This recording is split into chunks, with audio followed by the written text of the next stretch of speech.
Sobat Podcast, kembali lagi bareng aku di episode kali ini. Nah, kali ini kita bakal bahas salah satu fenomena yang lagi rame banget di medsos, yaitu hashtag kabur aja dulu. Nah, katanya sih, mending kabur dulu aja ke luar negeri buat sekolah ataupun kerja. Tapi di sini aku nggak bakal sendiri, karena aku punya teman-teman yang bakal nemenin kita buat bahas hashtag ini. Halo semuanya. Hai, Hai, Halo. Hai. Jadi langsung aja ya, kita akan kupas secara jelas tentang hashtag kabur aja dulu. Jadi yang pertama, apa sih sebenarnya yang terjadi? Eh, Mungkin aku bisa mulai dari Kak Gani. Ini kita sering banget bahas soal kuliah ke luar negeri. Bisa ceritain nggak sih gimana pandangan kamu tentang hashtag kabur aja dulu ini? kalau menurut aku sih untuk hashtag kabur aja dulu ya, itu kayak simbol perasaan anak muda, terutama untuk Gen Z ya.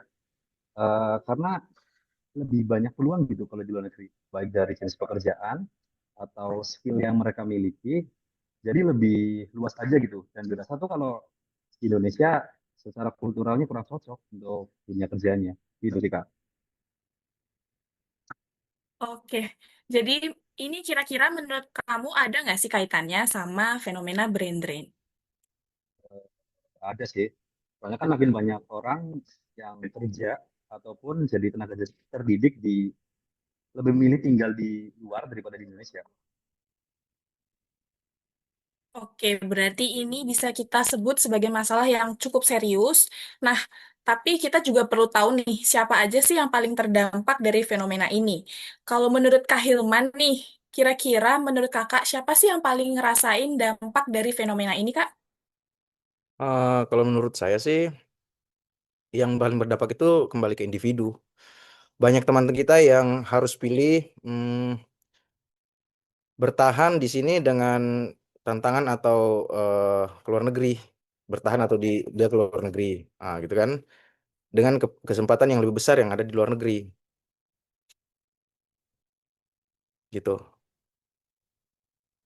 Oke, thank you ya Kak buat opininya. Nah, kira-kira nih Kamira, Kamira punya opini nggak sih tentang siapa sih yang paling ngerasain dampak dari fenomena ini, Kamira?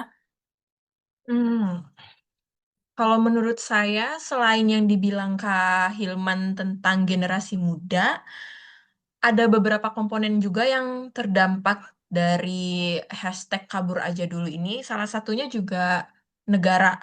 Nah, dari negara sendiri aja itu punya dua dampak, dampak positif dan dampak negatif. Dampak positifnya sendiri, kalau untuk kabur aja dulu itu, yang pertama itu berpengaruh ke pengiriman devisa. Jadi, tenaga kerja Indonesia yang bekerja di luar negeri dapat mengirimkan sebagian penghasilannya ke tanah air, yang dimana berdampak positif bagi ekonomi Indonesia sendiri. Terus yang kedua, itu tuh kita juga bisa jadi peningkatan kualitas SDM.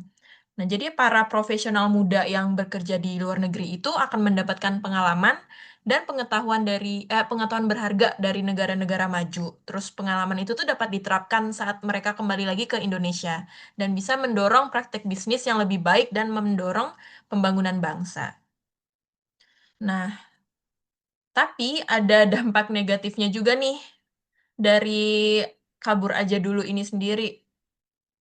Yang pertama itu hilangnya talenta berbakat. Jadi kalau misalnya tidak dikelola dengan baik, fenomena ini tuh dapat menyebabkan brain drain, di mana talenta-talenta terbaik Indonesia itu mereka pergi ke luar negeri dan pengalaman serta pengetahuan mereka itu nggak dapat dimanfaatkan buat kemajuan Indonesia sendiri. Gitu Mbak Prita, menurut saya. Oke, jadi ini lengkap banget ya Kak. Selain untuk kita memajukan bangsa kita sendiri nih, sayang banget kalau ternyata SDM yang unggul itu kita lepas gitu aja. Nah, kalau menurut Kak Atar nih, gimana? Apa punya opini yang sama atau gimana Kak? Boleh dong kita share ya? Iya, saya sepakat dengan Mbak Mira ya. Jadi negara pasti juga akan ikut rugi ya, karena talenta-talenta yang berbakat itu akan pergi ke luar negeri, karena mereka akhirnya dari negara kita sendiri itu inovasi dan produktivitas itu tentunya akan berkurang. Begitu Mbak Prita. Setuju banget nih. Jadi dampaknya kayak yang udah teman-teman tadi bahas bahwa dampaknya itu luas banget dan sepertinya kita juga perlu tahu nih, kapan sih fenomena ini akan semakin terasa gitu kan. Nah, kalau Kamira sendiri, kita tuh kan pasti sering scroll medsos nih, Kak. Kira-kira nih, fenomena ini tuh muncul atau mulai rame itu kapan sih, Kak? Menurutku fenomena dan tagar kabur aja dulu ini muncul setelah pandemi ya. Itu tuh lagi viral-viralnya hashtag itu karena di sisi lain generasi muda tuh kayak sebagai ungkapan kekecewaan terhadap pemerintah Indonesia yang ya kita tahu sendiri sistem dari hukumnya dan segala lainnya gimana di sini. Jadi mereka memprovokasi hashtag kabur aja dulu dengan pikiran mereka bakal bisa lebih berkembang di negara lain selain di negara merekanya sendiri begitu Mbak Prita. Oke, jadi sebenarnya isu-isu ini ditambah lagi provokasi atau yang membuat orang-orang jadi kayak makin yakin, kayaknya aku kabur gitu kali ya, Mbak ya. Iya. Kalau buat Kak Gani nih, gimana responnya? Kalau saya juga setuju seperti itu, terutama di kota-kota besar ya Kak. Soalnya kan kalau di kota-kota besar itu, kalau kita bicara lingkungan gitu sebetulnya, itu memang lebih, apa ya, lebih banyak informasi, terutama untuk dari luar, seperti kayak jenis-jenis pekerjaan yang saya sebutkan di awal, dan secara pandangan mereka juga lebih luas gitu Kak. Selain dari medsos tadi loh. Contohnya kayak di kota-kota besar seperti Jakarta, Surabaya, Jogja, Semarang. Dan biasanya sih kalau mereka tujuannya juga sama ke kota-kota besar di luar negeri. Kayak contoh di Singapura, Tokyo Jepang, Amsterdam Belanda, mungkin sampai juga kayak Jerman. Karena ya balik lagi, mungkin mereka merasa lebih dihargai ketika di luar negeri dibandingkan di Indonesia. Seperti itu Kak. Oke, jadi udah jelas banget ya bahwa tren ini tuh bukan cuman sebuah kebetulan, tapi juga eh, seperti panggilan gitu kan. Kayaknya ada nih kesempatan-kesempatan di luar sana yang lebih baik gitu kan. Nah, kita berlanjut ke pertanyaan berikutnya ya. Kenapa sih banyak orang yang akhirnya setuju dengan hashtag kabur aja dulu? Kalau menurut Kak Atar nih, kita nih sebagai generasi muda yang bisa berpikir kritis nih Kak. Kalau menurut kamu nih, kenapa sih banyak pelajar yang pengen banget kabur dan merealisasikan hashtag kabur aja dulu? Iya, kalau menurut saya ini yang jelas yaitu faktor ekonomi, Kak. Karena gaji di luar kebanyakan ya, terutama di negara-negara seperti Eropa, Jepang, Korea, itu gajinya jauh lebih tinggi ya daripada kita. Kemudian yang kedua, yaitu sistem di sini di Indonesia itu ini masih kurang apa namanya menaungi pekerja-pekerja. Jadi masih apa namanya dalam ketenaga kerjaan itu masih kurang itu. Misalkan kayak apa namanya keselamatan ataupun masih banyak juga perusahaan-perusahaan yang tidak mematuhi peraturan-peraturan tentang ketenaga kerjaan begitu Kak. Misalkan kayak tidak diberi asuransi kesehatan atau kecelakaan kerja dan lain-lain Kak. Kemudian yang ketiga yaitu tentunya kualitas hidup Kak. Seperti pendidikan, kesehatan, kemudian rasa aman itu lebih baik di negara lain Kak. Seperti itu Kak Prita. Oke, jadi kita udah dengar ya pendapat dari Kak Atar, kenapa sih banyak pelajar yang pengen kabur gitu kan, dengan adanya tiga faktor tadi. Tapi kita coba dengar pendapat dari Kak Hilman ya. Menurut Kakak, bisa nggak sih Indonesia ini eh, sukses gitu loh dengan adanya kabur aja dulu, atau gimana sih menurut Kakak pandangan Kakak terhadap fenomena ini? Tapi kalau kalau sama aku ya, aku sih percaya Indonesia bisa lebih dari yang kita harapkan. Tapi kita Indonesia ini harus memiliki sistem yang diperbarui. Jangan ada perbedaan di antara seluruh masyarakat atau kalangan kalangan masyarakat di Indonesia. Harus lebih adil dan harus memberikan kesempatan yang merata. Jangan hanya satu belah pihak ataupun beberapa pihak dari beberapa kelompok. Itu aja sih kalau dari saya. Oke, jadi intinya kesetaraan ya. Jadi perlakuannya, sistemnya itu kalau bisa lebih adil dan semuanya dapat kesempatan yang sama gitu kan. Ya, betul. Oke, thank you ya Kak Hilman. Oke, sekarang Ya. aku pengen tanya Kak Mira nih, kira-kira ada nggak sih eh, sesuatu hal atau yang mengganjal di hati gitu kan. Kayak di satu sisi sebenarnya mungkin kita bisa dapat kesempatan atau peluang bagus nih ke luar negeri gitu. Tapi di satu sisi kita juga harus sadar bahwa kita itu rakyat Indonesia, kita harus berguna buat negara gitu. Nah, menurut kakak apa sih dilema-dilema yang kira-kira dirasakan oleh pelajar-pelajar ataupun pekerja di Indonesia itu? Menurut aku sih dilema-dilemanya pasti yang pertama itu masalah keluarga ya. Mau nggak mau kan kalau misalnya kita ngikutin kabur aja dulu, kita tinggal di luar negeri, dari culture dan budaya, maksudnya dari budaya aja juga sudah berbeda, terus jauh dari keluarga ya, seperti sebenarnya melatih mental juga sih buat jauh dari, lebih keluar ke zona nyaman sih sebenarnya dan memulai hidup dari nolnya itu mungkin yang bisa jadi faktor-faktor orang-orang yang mikir masih dilema buat menjalani kehidupan di luar negeri.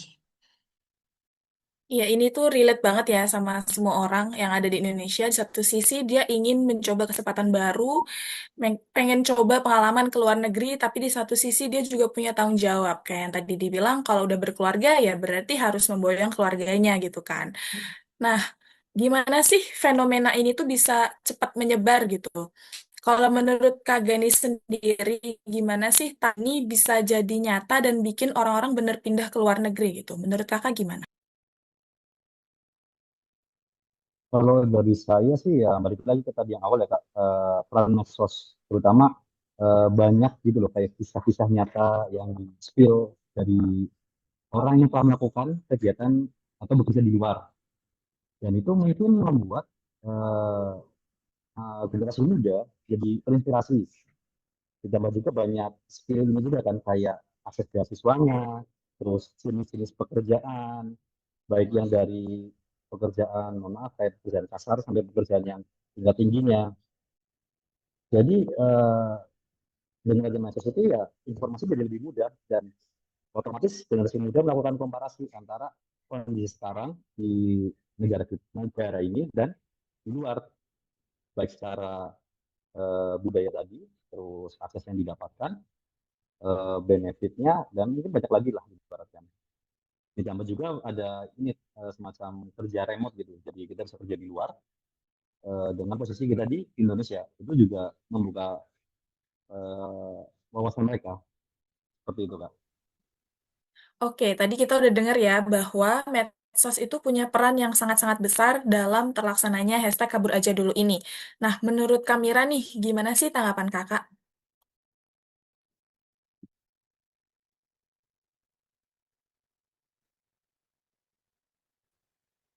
Menurut apa tadi pertanyaannya boleh diulang, Mbak Prita?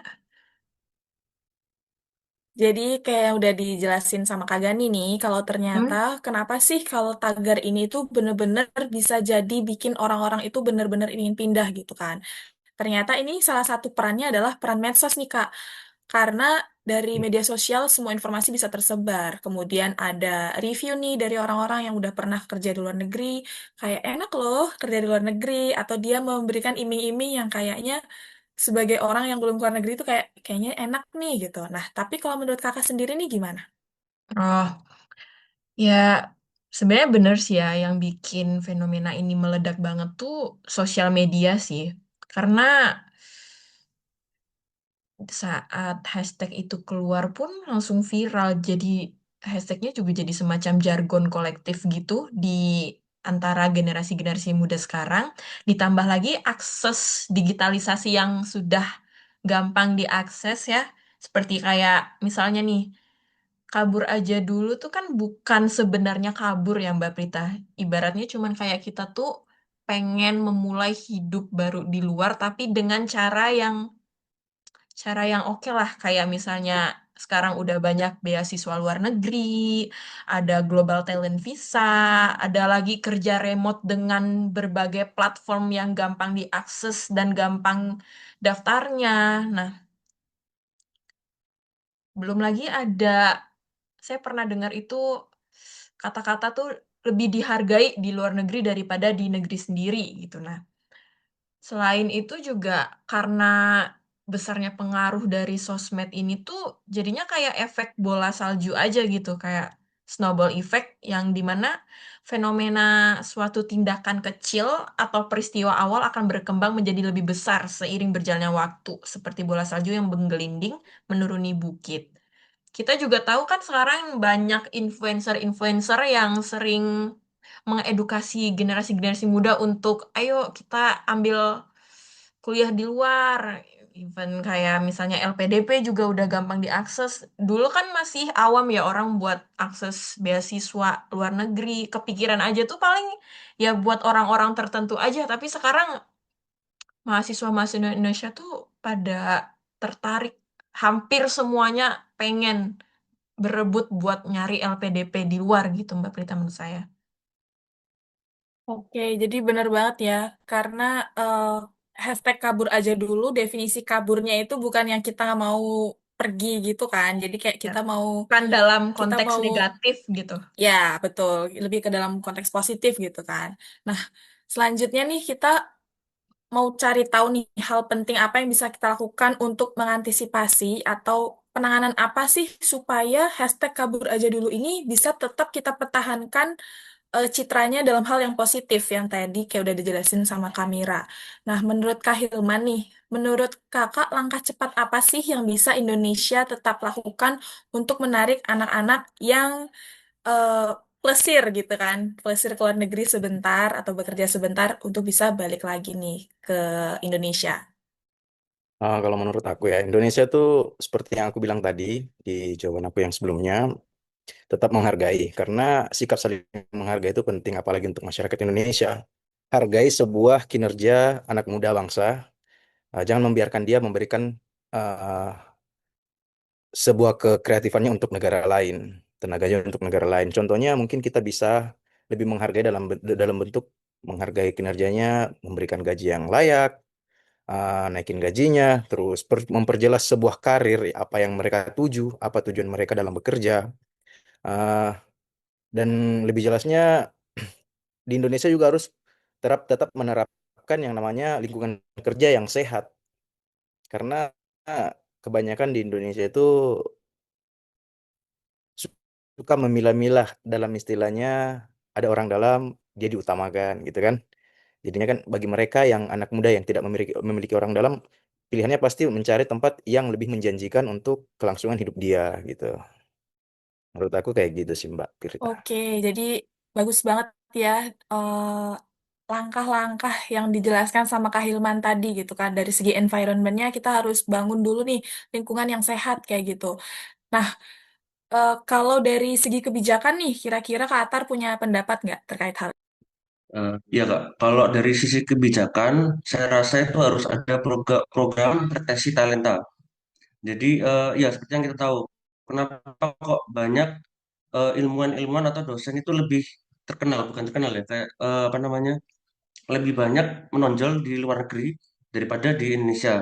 Itu karena kurangnya ini, di riset-risetnya itu kalau di Indonesia kurangnya ada pendanaan.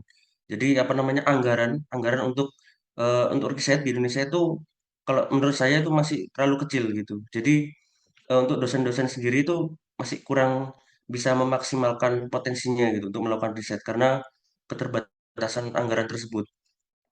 Dan juga misalkan kalau tadi kan dari segi ini ya, riset, startup ya. Startup itu kan ya kita semua sudah tahu kondisinya sekarang itu banyak startup yang mengalami layoff ya atau PHK. Yang mana dulu itu booming-boomingnya sekarang layoff. Nah, itu mungkin karena kurangnya ada support ya, support dari sisi pemerintah kita, sisi kebijakan kita, sehingga banyak ya sebenarnya kalau apa namanya, kebijakan berpihak pada startup ini bagus sebenarnya. Kan banyak ya sekarang misalkan kayak Indonesia itu sudah kayak misalnya QRIS atau Tokopedia yang sudah sampai merambah ke luar negeri. Cuman ya karena kurangnya dukungan ya, kurang dukungnya support itu ya jadi eh, kondisinya sekarang untuk startup itu masih kurang berkembang di negara kita. Ya seperti itu, Kak. Oke, jadi udah lengkap banget. Pertama, kita bisa perbaiki dulu dari lingkungannya. Kita harus membangun lingkungan yang sehat di Indonesia, kemudian didukung dengan kebijakan tentang pendanaannya, atau dengan peraturan-peraturan terkait startupnya. gitu kan. Nah, kira-kira nih kalau dari Kak Gani, tadi kan Kak Gani bilang bahwa peran medsos atau review dari teman-teman itu berpengaruh nih. Nah, menurut Kakak gimana sih peran dari diaspora teman-teman kita yang di luar negeri gitu? Menurut Kakak gimana? Kalau dari saya sih kembali ke tadi ya, tadi kan influence sudah, terus kebijakan sudah, dan kemungkinan juga kita juga perlu meningkatkan SDM juga, karena seperti kita tahu kalau yang dari luar itu pasti mereka punya experience-nya lebih lebih apa ya sih, lebih go internasional lah daripada lagi di eh, standar di Indonesia. Jadi mungkin kalau misalkan mereka bisa mengadakan semacam kelas atau mungkin eh, course gitu untuk orang-orang yang ingin bekerja di luar ataupun ingin membawa ilmu dari luar tersebut ke dalam. Jadi yang tadinya kita rasa standarnya itu masih kurang, secara SDM akan meningkat sesuai dengan standar di negara di mana diaspora itu tinggal. Seperti itu Kak, kurang lebih. Jadi lebih fokus ke SDM-nya. Oke, berarti selain kontribusi dari dalam negeri, kita juga butuh banget ya kontribusi dari teman-teman diaspora yang di luar negeri gitu. Supaya si hashtag ini tetap punya citra yang baik gitu kan. Nah, sekarang nih aku mau coba minta refleksi dari teman-teman semua. Gimana nih kalau misalnya one day teman-teman punya kesempatan untuk dapat beasiswa untuk sekolah di luar negeri atau mungkin nanti dapat tawaran untuk pekerjaan promosi di luar negeri gitu nih. Apa sih kontribusi yang tetap bisa teman-teman kasih buat Indonesia? Mungkin aku mau dengar pendapat dari Kak Gani dulu. Boleh, Kak? Eh, Kalau saya kembali tadi sebelum ini habis gimana masalah SDM ya Kak.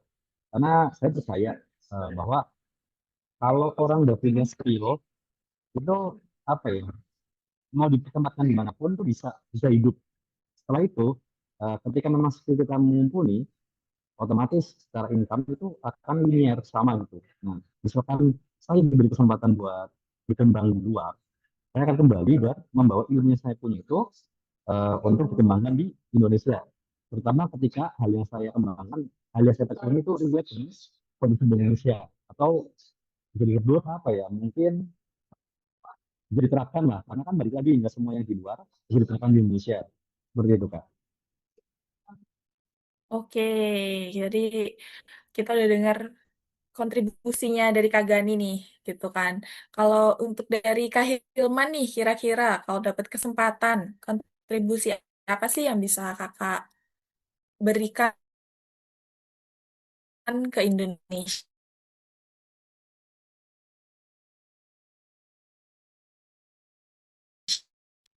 Nah, kalau aku dikasih kesempatannya, karena di lingkunganku kan ini lumayan banyak anak muda yang nganggur dan bingung mau kemana. Jadi aku mau menetap di sini, kembali ke sini, membuat bisnis, sebuah bisnis yang bisa merangkul anak-anak muda yang memiliki potensi dan membuka lapangan pekerjaan untuk mereka, biar mereka tidak kebingungan. Nah, mau kemana, langkah selanjutnya kayak gimana. Aku maunya kayak gitu. Aku mau rangkul anak-anak muda yang memiliki bakat yang baik. Itu aja sih, Mbak. Oke, jadi selain tadi kita bisa kasih ilmu dari apa yang udah kita dapat dari luar negeri, kita juga bisa membuka lapangan pekerjaan gitu ya kan, Kak. Ya, betul. Nah, next aku mau tanya ke Kamira dan Kak Atar nih. Kira-kira pendapat Kakak terkait hal ini, boleh dong di-share. Kalau aku Kak Mira sendiri, dulu. oh iya, kalau saya sendiri sih, kalau misalnya saya dapat kesempatan ke luar negeri untuk belajar, saya bakal balik ke Indonesia buat menerapkan apa aja ilmu yang udah saya dapatkan di luar. Khususnya kayak kita kan di instansi transportasi ya, mungkin kita bisa mencontoh transportasi-transportasi di sana, baik itu dari sarana maupun prasarananya.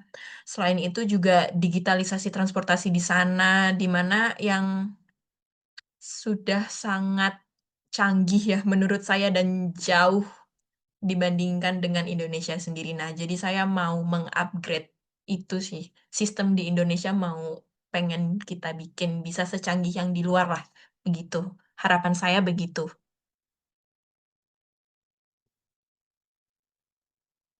Kalau Kak Atar gimana, Kak? Ya, kalau menurut saya pribadi, Kak, saya akan berkontribusi lewat jalur riset sama advokasi. Jadi, kalau menurut data ya, berdasarkan data, jumlah riset atau penelitian kita itu masih sangat jauh, jauh di bawah atau rendah dibandingkan dengan negara-negara lain. Jadi, terutama dengan Eropa, dengan Australia itu, kita masih research itu masih kurang. Jadi, mungkin saya akan apa namanya mengambil kuliah yaitu yang based on research ya, research terutama di sisi ini ya Kak, transportasi begitu. Jadi kita nggak nantinya kita nggak akan ketergantungan lagi dari luar Kak. Jadi kan begini, jadi apa namanya dari luar kita apa namanya mempelajari apa yang apa namanya ilmu-ilmu yang tentunya belum ada di Indonesia ini. Kemudian nanti kita kembali lagi itu kita transfer knowledge gitu Kak. Jadi apa namanya apa yang kita dapatkan itu bisa kita salurkan eh, untuk diaplikasikan ke Indonesia. Jadi kita nggak akan bergantungan kepada di luar negeri. Misalkan seperti KCIC kereta cepat itu yang bangun kan bukan dari Indonesia. Jadi ya mau sampai kapan gitu Kak? Eh, harus ada apa namanya waktunya Kak untuk kita itu bisa membangun sendiri gitu Kak. Jadi tidak bergantung pada pihak luar gitu Kak. Kalau menurut saya itu sih Kak. Oke, jadi kita udah dengar semua kontribusi dari teman-teman dan semoga harapannya kontribusi yang direncanakan ini bisa benar-benar terrealisasi kelak ketika teman-teman dapat kesempatan untuk sekolah atau mengambil ilmu di luar negeri gitu ya. Oke, jadi kita udah sampai nih di ujung diskusi. Fenomena kabur aja dulu itu ternyata bukan sekedar tren, tapi juga sinyal buat negara kita untuk segera berbenah ya. Nah, jadi teman-teman eh, boleh untuk mengejar mimpi sejauh apapun, tapi jangan lupa untuk tetap berkontribusi ke negaranya. Jadi, eh, karena kalau bukan kita, lalu siapa yang akan membenahi negara ini, betul kan? Oke. Terima kasih buat teman-teman di sini yang udah meluangkan waktunya untuk sesi diskusi ini. Jangan lupa buat teman-teman yang lain share episode ini dan tulis di komentar kalau kamu punya kesempatan 1 tahun di luar negeri, mau ke negara mana dan kenapa. Sampai jumpa di episode berikutnya. Salam hangat dan tetap bangga jadi anak bangsa. Bye-bye.